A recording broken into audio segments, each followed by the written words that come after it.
Today I want to share my testimony, a true story that shows the power of God over darkness. My name is J.V. Vasquez Bravo, and for 22 years I served the enemy immersed in Satanism and the occult sciences. At the time I was a witness and participant in dark rituals. I learned secrets that the world ignores, and I was used by demonic forces to destroy lives, but God had mercy on me and rescued me when there was no hope.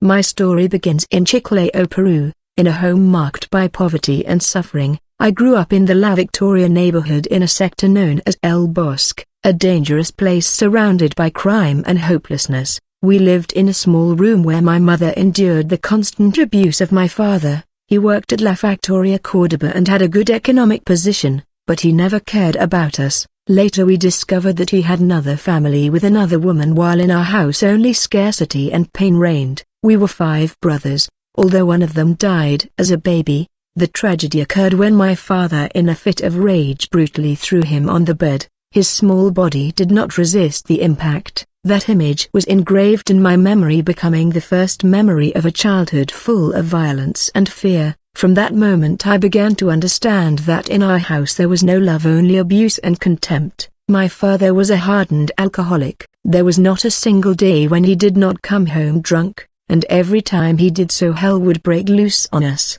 He beat my mother mercilessly, and on us too. He did not distinguish between words or blows. His fury manifested itself in any way. He would whip us with sticks, belts, or any object he found. In his cruelty he even went so far as to hang us from the ceiling beams as if we were inert dolls. Letting the pain teach us the lesson, he wanted to impose hunger and misery surrounded us, but greater than the lack of food was the absence of affection. There were no caresses or words of consolation, only terror. With time my heart hardened. I learned to silence the crying and hide the fear behind a mask of coldness. Each blow, each insult, each night of screams and helplessness was filling my inside with hate and resentment. I did not understand the concept of love or forgiveness in my mind. The only thing that grew was a desire for revenge, an uncontrollable fury that would drag me into a much darker world than the one I already knew. That night was marked in my memory as one of the most terrifying of my childhood. My father arrived completely drunk, like so many other times, staggering as he pushed the door hard. As soon as we heard the sound of the lock giving way, terror took hold of us. We knew what was coming for us. It was not a man who crossed the door, it was a monster. We ran desperately in search of refuge. We hid under the table, between the chairs, in any corner where we thought we could avoid his fury.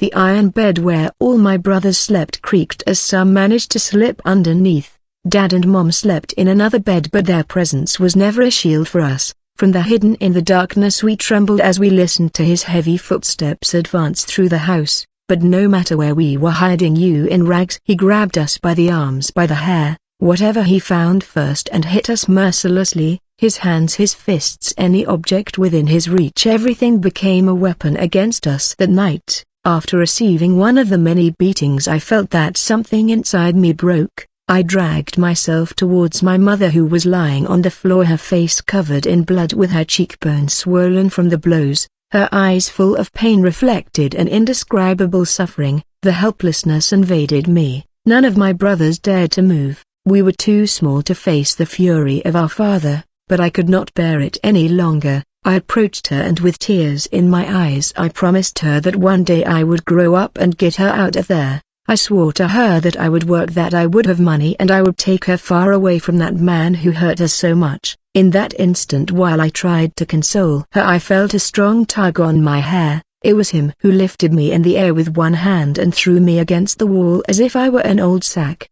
The blow left me stunned, but the worst thing was not the physical pain but the rage that began to grow inside me. Then the voices began, those same voices that had whispered to me since I was 4 years old. Before they were only murmurs in the darkness, but that night they were clear and forceful. They ordered me in these words: "There is the kitchen, grab a knife and kill him." Without thinking, I obeyed. I crawled towards the kitchen with my breathing ragged, my chest boiling with fury. I took a large knife, and with my heart racing I ran back to where he continued beating my mother, with all my strength aiming straight at his chest. But at the last second he turned around, hearing my steps. The blade did not reach its destination. Instead it dug deep into his leg. His scream tore the house apart, filling it with an echo that bounced off the walls. Blood began to flow, and for the first time once in my life I saw fear in his eyes, but I didn't wait to see what he would do next. I was paralyzed by panic. I threw the knife and I ran without looking back, without stopping, with fear pushing me at every step.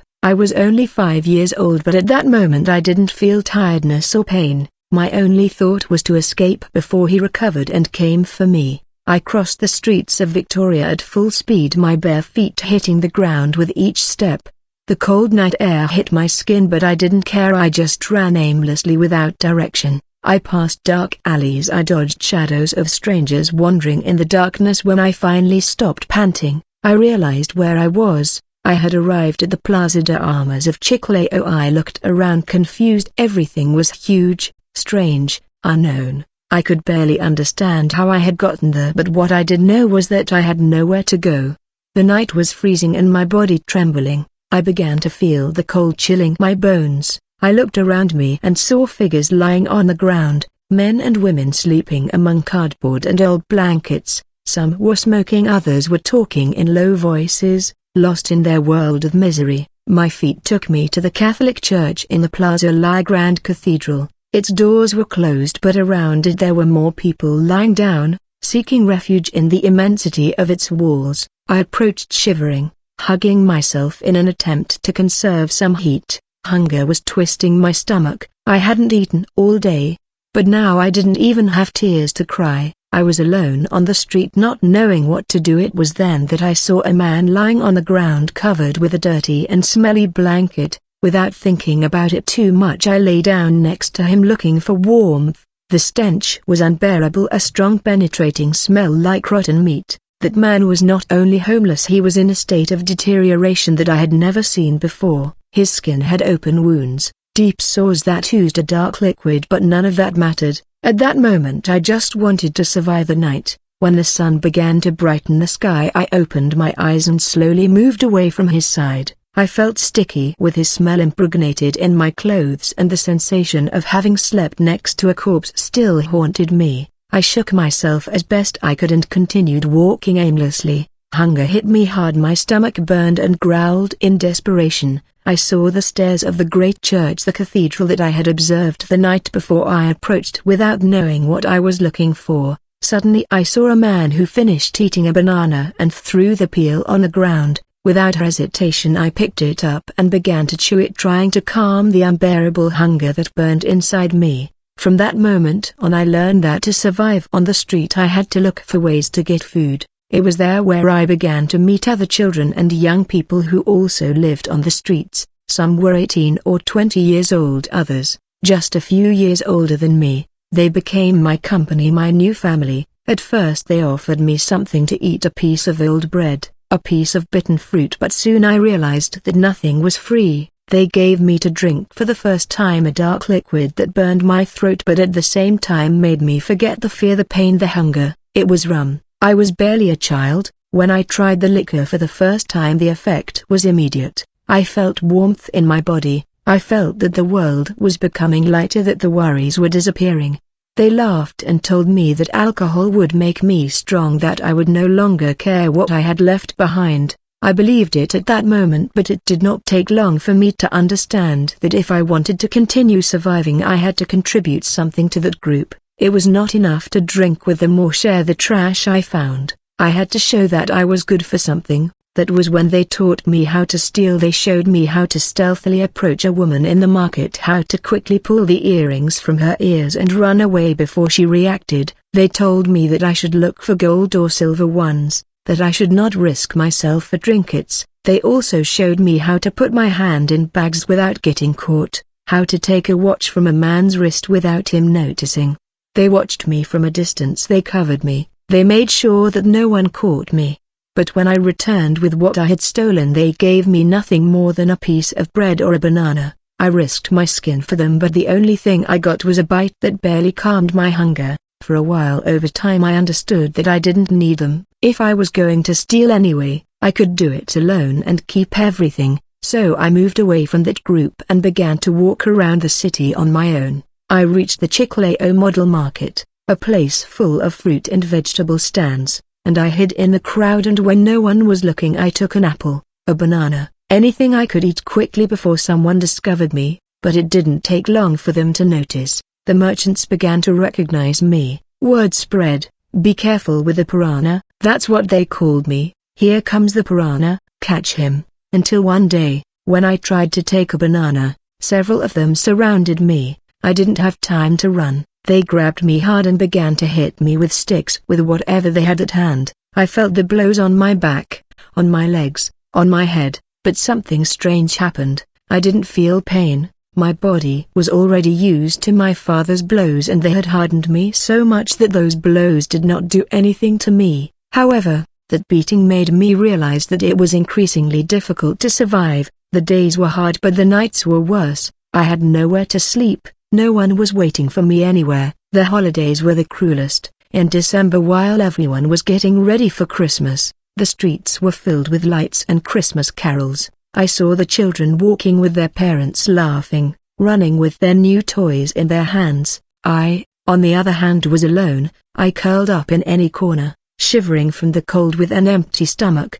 The night of December 24th was the worst. From where I was I could hear how the family hugged each other, how the parents told their children Merry Christmas. I heard the sound of the wrapping paper breaking, the shouts of joy, and I cried with rage, sadness, helplessness. I wondered why it had to be like this. I wondered why God allowed a child of my age to be alone on the street, dying of hunger, while others had love, food and family. One night, sitting in front of the store, the favorite house, I saw a family walking. The mother was holding her little son by the hand and the father was carrying packages of gifts. I imagined for a moment that it was my mother who was holding my hand, that my father was not a monster, that my life was not this misery, but it was nothing more than a fantasy. And in that moment, with eyes full of tears and a broken heart, I made a decision. I did not want to continue living. I walked aimlessly with a lump in my throat. I went to a bridge, one that crossed one of the main streets.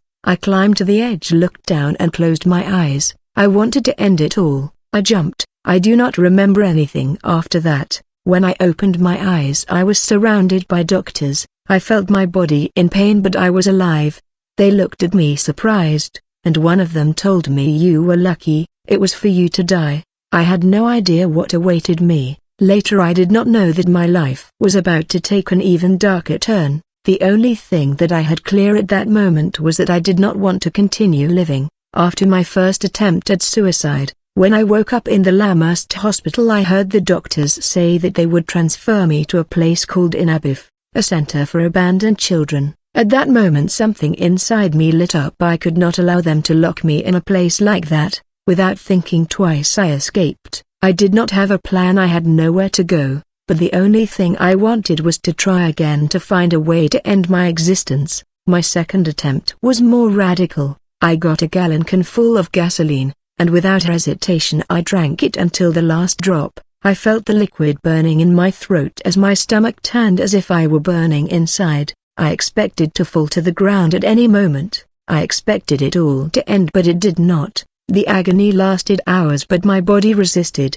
Death did not come to look for me. The frustration grew in me. Why could I not die? Why nothing I tried worked? It seemed that there was something holding me back, something that prevented me from leaving this world, but I wasn't going to give up. This time I decided to try it another way. I took a bus. With the little I had, I headed towards Pimentel, a port in Chiclayo. I had heard about its dock, a place where the waves were strong, where the water could swallow anyone without a trace. When I arrived, I walked to the last section of the dock, where the sea stretched out imposingly and threateningly in front of me. To make sure I wouldn't float, I put on some old boots and tied them tightly, hoping that the weight would sink me into the water without remedy. I stood at the edge. I closed my eyes and without thinking about it anymore, I jumped. The water instantly enveloped me. I felt like the current dragging me down. This time I would not make it. My mind went blank as I descended, leaving behind all the pain, all the misery. But something strange happened. As I tried to sink deeper and deeper, I felt a contrary force, a current that pushed me back to the surface. I fought with all my strength to submerge again, but I couldn't. Something stronger than me pulled me afloat. In my desperation I struggled and struggled against that invisible current, but it was useless. I didn't understand what was happening. I didn't understand why I couldn't die, why the water didn't swallow me as it should. At that moment I remembered a verse I had heard once. Although in my hatred of God I had refused to accept it, before I formed you in the womb I knew you, and before you were born I sanctify you. I didn't want to believe in that. I just wanted my suffering to end. With no other option the sea expelled me and I ended up dragged back to the shore. Tired, soaked and trembling, I got up and started walking back to Chiclayo. Frustration ate away at me. There was no point in continuing to try the impossible.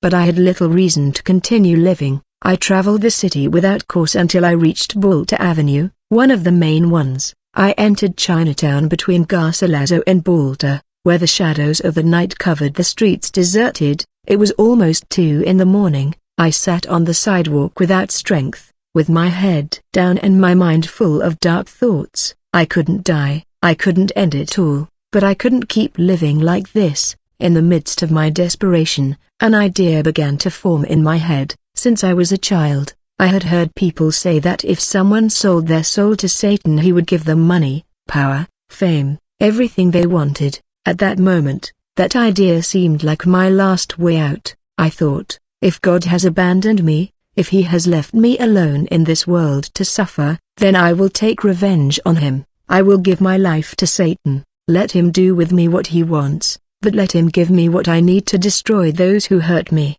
to end my father, to have what I never had. I looked up at the dark sky and I murmur, if you really listen, come right now and make me yours. The silence of the night was interrupted by the sound of footsteps. I felt a chill run through my body. I raised my head and saw a man who was not there. A second before he appeared out of nowhere.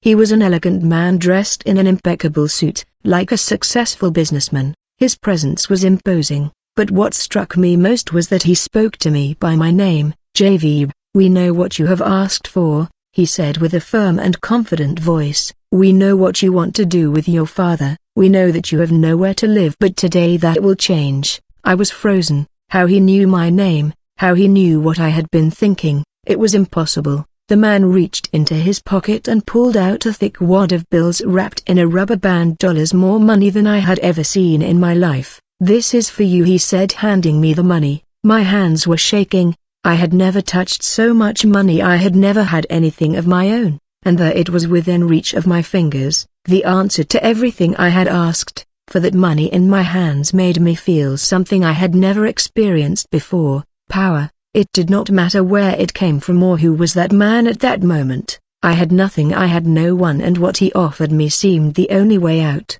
While I looked at those bills, the man smiled and said in a firm voice, "You are happy for so little. This is only the beginning. You will have much more, because you have been chosen." Those words stayed in my mind. Chosen for what? I did not know, but I did not care. Nothing mattered anymore. My life had no value, and if this man was offering me something I would take it without asking questions. Suddenly a late model car appeared out of nowhere and stopped in front of us. The man calmly opened the door and said, "Let's go, they are waiting for us." I looked around. The street was empty. The silence of the early morning was deep. I got into the car without hesitation. I was not afraid. After all, what could I lose? I had no family, I had no home, I had no future. Whatever was waiting for me, it could not be worse than what I had already experienced. When I got into the vehicle, I noticed something strange. I tried to look outside, but the windows were completely dark and I could not see the streets. I saw no lights, not even shadows. It was as if the outside world had disappeared. However, the man drove with a disturbing precision, as if he knew every curve of the road. The trip felt eternal. I had no idea where everything was taking me. It was dark, silent and real. Finally the car stopped. The man got out. He went around the vehicle and opened my door. "We arrived," he said calmly. When I got out, I found myself in front of a huge property, in the middle of nowhere, an imposing mansion with high windows that emanated a warm and flickering light, as if inside there were only candles illuminating the space. The structure was majestic and at the same time disturbing. "Ahead they are waiting for you," the man indicated to me, pointing to the main door. In my innocence I thought that inside I would find his family, that perhaps there was a wife or son or people who would welcome me kindly. However, when I reached the door something disturbing happened before I could knock on it. The door opened by itself as if someone on the other side had been waiting for me. A long, narrow hallway stretched out before me, at the end another door. I walked with cautious steps, and when I arrived, I tried to knock on it, but just like the first one, this one also opened by itself. A freezing wind blew through my body, making my skin crawl. In front of me was a huge room with red floors. The place was lit only by candles that projected long shadows. The place was lit only by candles that projected elongated, distorted shadows on the walls around me. Dozens of hooded figures dressed in black were sitting in a perfect circle in the center. A huge pentagram was marked on the floor. At that moment one of the figures stood up and with a deep and solemn voice pronounced my name. "JV, welcome, we were waiting for you." Fear ran down my back. How they knew who I was. Until that moment I did not understand what I had gotten myself into, but the horror did not end there. On one side of the room I noticed the presence of a large table made of completely black stone. On it a woman was immobilized, tied by her hands and feet. Her face reflected terror. Around her 4 of those hooded figures were performing a frightening act. They were opening her belly with chilling precision. The impact of what I was seeing paralyzed my blood. It dripped on the stone. The atmosphere was dense and heavy. Never in my life had I witnessed something like this. A shiver ran through my body when one of the hooded figures extracted what seemed to be a child, a baby still alive. My breathing. I tried to run, but my feet were nailed to the ground. Then one of the men approached me and with a disturbing calm he said, "Don't be afraid, nothing will happen to you. You have been chosen by our prince and sovereign." I didn't understand what was happening. I didn't understand who was this prince they were talking about. The only thing I knew was that something inside me told me that I should run away. I tried to take a step back, but the door slammed shut behind me. The windows too, they closed. The air in the room became heavy as if something invisible was pressing down. "Look around you," said one of the figures. I obeyed. Although fear took over me, I saw piles of pieces of gold scattered around the room, bundles and bundles of bills stacked everywhere. It was wealth in unimaginable quantities. "All this is yours," continued the voice, "because you have been chosen by our prince and sovereign." The hooded figures began to laugh. Their laughter resonated in the room like deformed echoes. Then something even more terrifying happened. One by one, they began to rise in the air. Their bodies floated as if they were weightless puppets. I trembled. I wanted to scream. I wanted to run away, but I was trapped. I felt that something inside me was breaking everything I had lived until that moment. All my thoughts of hate, all my curses against God seemed insignificant compared to what I had before my eyes. It was not a game. It was not a simple agreement. What I had wished with so much fervor, what I had asked for in the desperation of my loneliness, was becoming reality. But in that instant, in the middle of that horror, I realized that there was no turning back. I was completely alone, surrounded by shadows and voices that proclaimed a destiny from which I could no longer escape. That night marked the beginning of a life that I never imagined living. In front of me, that woman with reddish hair and penetrating gaze stopped and looked at me with an indecipherable expression. She looked imposing, sure of herself, and with a firm voice, "JV, do not be afraid. It has been chosen." That phrase was repeated over and over again. Every person I met pronounced it with a terrifying certainty, as if my destiny was already sealed, as if there was no escape. The woman came closer and with a lower, almost whispering tone continued, "Here you will live, here you will know the mysteries that few have been worthy of receiving." Then with a movement of her hand she pointed to the hooded figures that were in the great room. "Now I will introduce you to each one of them." One by one the figures stood up. They forced me to advance to the center of the circle, and from there I began to listen to their introductions. "I am the High Priestess," said the woman with a voice full of authority. Then another figure stood up and declared, "I am the Priestess." Second, then a new voice rose from the shadows, "I am the High Priest." And so each one of them was revealing their rank within that sect. Finally a harsher and deeper voice broke the silence, with a declaration that made everything my body shuddered. "I am the Chief Witch." I understood that title since I was little. I had heard stories of witches' tales that my mother mentioned sometimes, but nothing I knew could compare to what I had in front of my eyes. That fear I had felt since I crossed the door of that place grew even more. Instinct screamed at me to run to escape from but it was already too late. "Do not be afraid," they repeated, "no one will hurt you."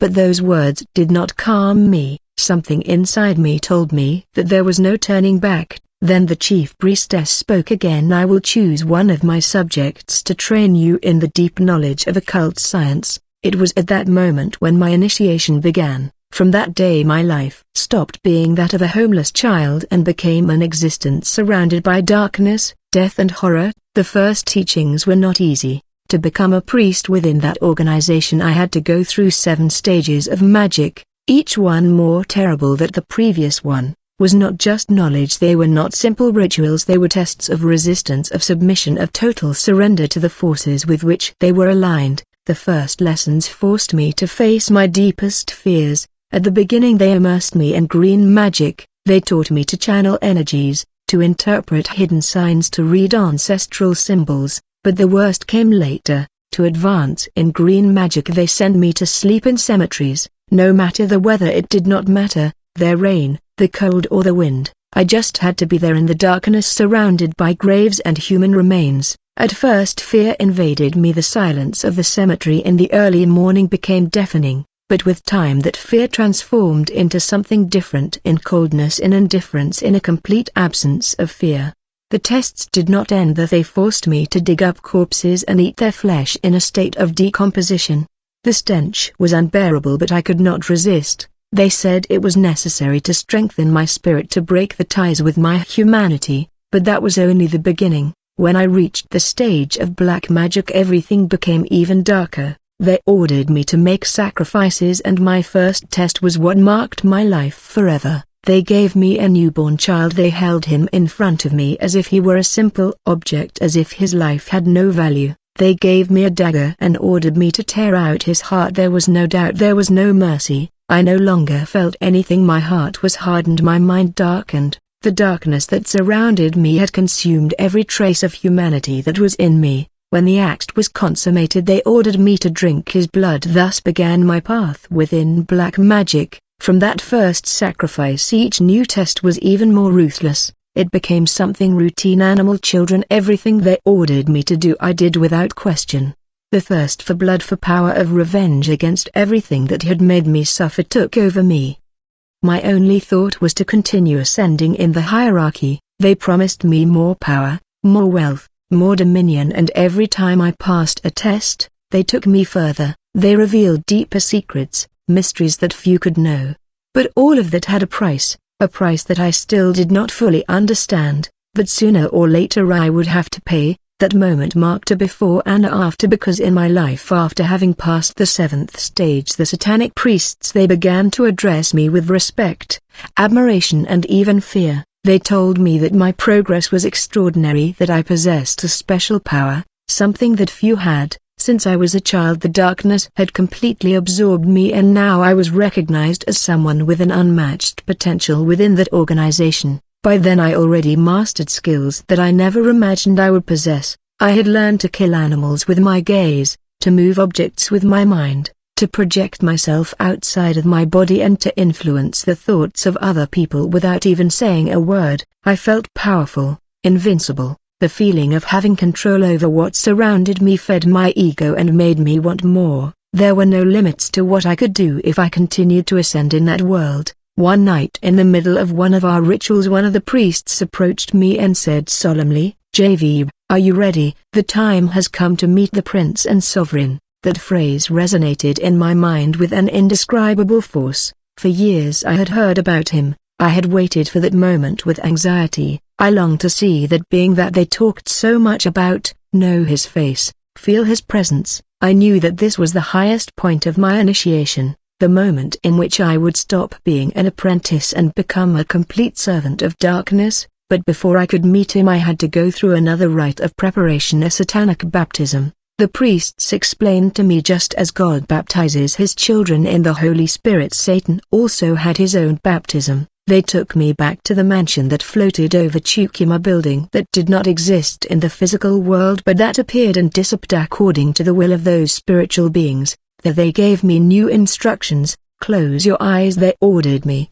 Raise your hands and curse God without hesitation. At that point in my life my hatred towards God was so deep that I did not hesitate to insult him in blaspheming against his name, felt a strange satisfaction in doing it, as if my heart was filled with a dark energy that made me feel stronger. Now open your eyes, they said. What I saw took my breath away. We were no longer in Tukum, somehow we had appeared in a completely different place.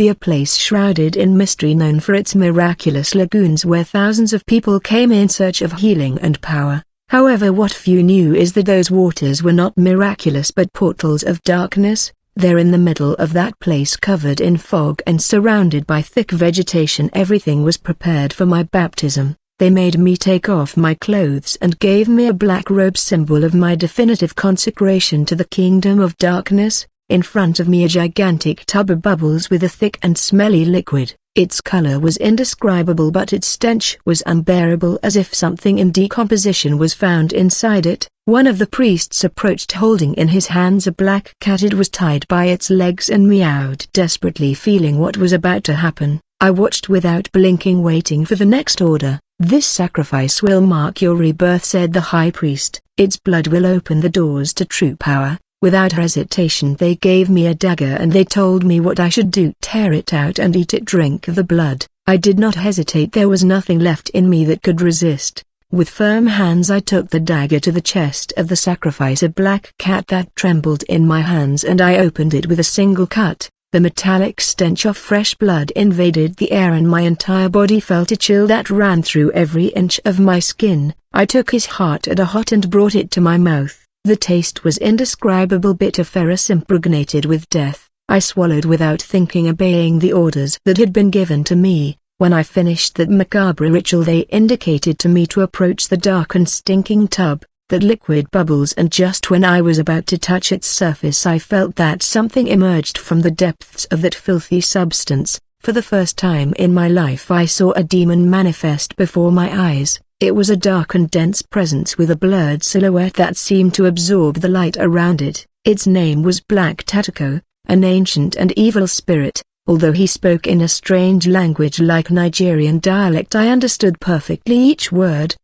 Receive part of my power. I felt a cold current run through my body as if a dark energy was entering me. The presence disappeared suddenly, but at that moment another satanic priest approached me and indicated that I should continue with the ceremony. Go to the other side. I obeyed without hesitation. I walked to a second tub similar to there,